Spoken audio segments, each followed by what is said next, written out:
I woke up and the first thing I saw was the giant screen. The numbers on it were bigger than yesterday, a lot bigger. It said the prize money was now $2,500,000. That meant a lot of people were gone from the last game. I felt my stomach do a flip. More money was good, I guess, but it was also really, really bad. It was a reminder that this whole thing was dangerous. Every time someone lost, we all got richer. But lost was a nice way of saying they disappeared. I tried not to think about what that really meant. I just sat on my hard bed and stared at the numbers, feeling a mix of greedy and scared. It was a weird feeling. I looked around the huge room. It was like a giant warehouse. There were beds everywhere, all in neat rows. A lot of them were empty now. Yesterday, the room was buzzing with nervous chatter.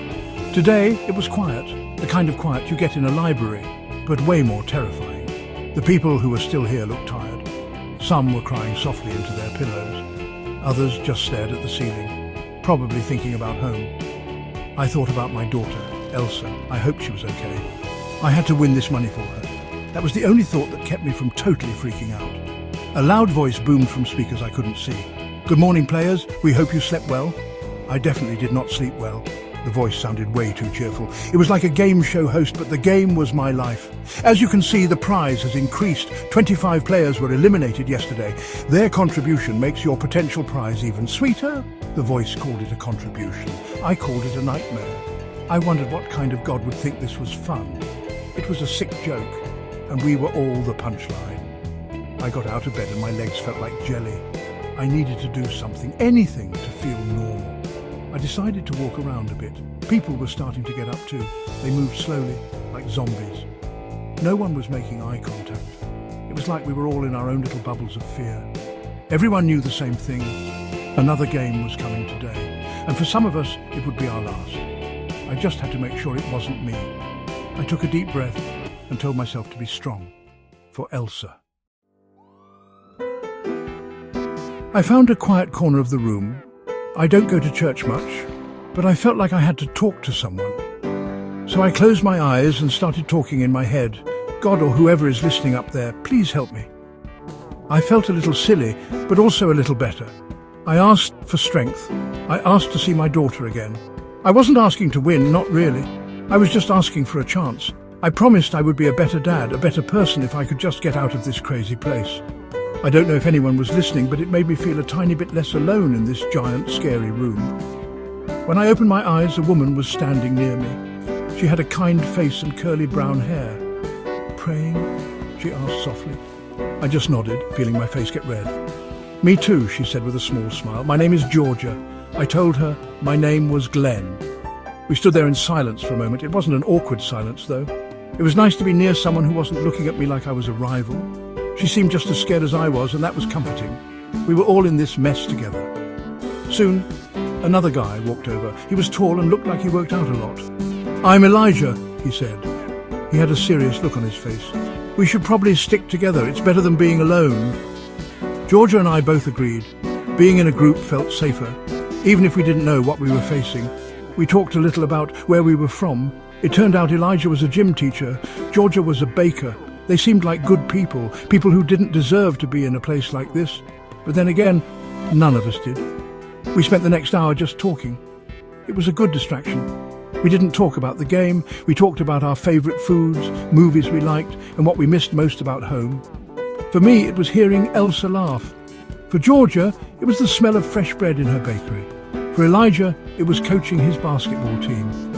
Talking about our old lives made them feel real again. It reminded us that we were more than just players in some twisted game. We were people, and we all had something to fight for. Suddenly, the cheerful voice was back. "Players, it is time for your next game." My heart started pounding in my chest. A huge door opened at the end of the warehouse, revealing another room. This one was even bigger, and in the middle of it was the largest bed I had ever seen. It was massive, like a big white trampoline that stretched from one wall to the other. "Today's game is called No Monkeys Jumping on the Bed," the voice announced. I looked at Georgia and Elijah. We all had the same confused and scared look on our faces. This did not sound good at all. The voice explained the rules. They were simple, and that's what made them so scary. All players will get on the bed. You must jump continuously for 10 minutes. If you stop jumping, you are eliminated. If you fall off the bed, you're eliminated. The voice paused, letting the words sink in. And elimination is permanent. A dark pit opened up below the edges of the bed. It was so deep and dark you couldn't see the bottom. I felt sick. We had to jump on a giant bed, and if we fell, we were gone forever. This was a children's game turned into a horror movie. Everyone slowly walked towards the giant bed. There were 225 of us left.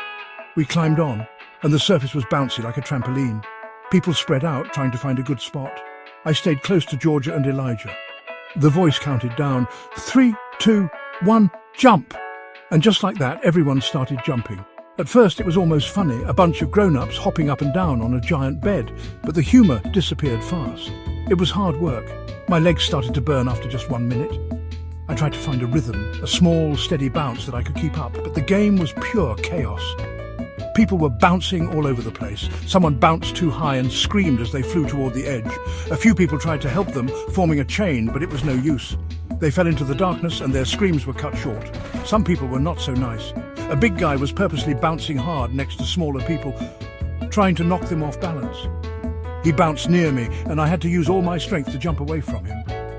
Elijah saw what was happening and got between me and the big guy, giving me a look that said, "I've got this." It was a terrifying, bouncing nightmare.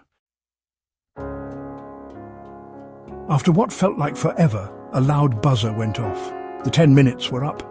I immediately collapsed onto the bed, my legs shaking and my lungs on fire. I couldn't believe I had made it. Georgia and Elijah were next to me, also breathing heavily. We had survived, but many others had not.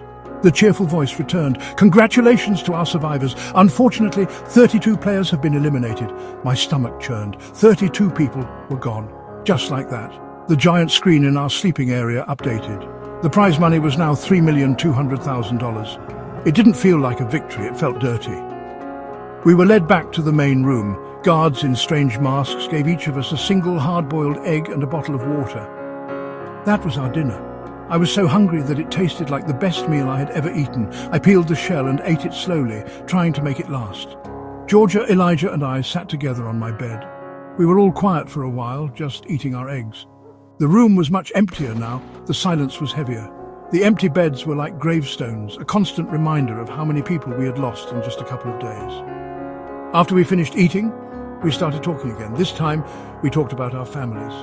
I told them about Elsa and how I missed reading her bedtime stories. Georgia told us she had a husband waiting for her. We even found out something crazy. It turned out Elijah lived just 2 blocks away from me. We had probably passed each other on the street 100 times and never knew it. It was a small world, even in this giant, horrible game show. It was nice to have a friend, a neighbour in a place like this. It made me feel a little less lost. Finally, the lights in the room dimmed. It was time to sleep. Or at least try to sleep. I lay on my bed, staring at the dark ceiling. My body was sore from all the jumping, but my mind was racing. What would tomorrow's game be? Would it be harder? Scarier? I looked over and could see the shapes of Georgia and Elijah on their beds. Knowing they were there helped a little, but we all knew the truth. We were friends now, but this game was designed to tear us apart. I closed my eyes, but all I could see were people falling into the darkness. I had a feeling it was going to be a very long night.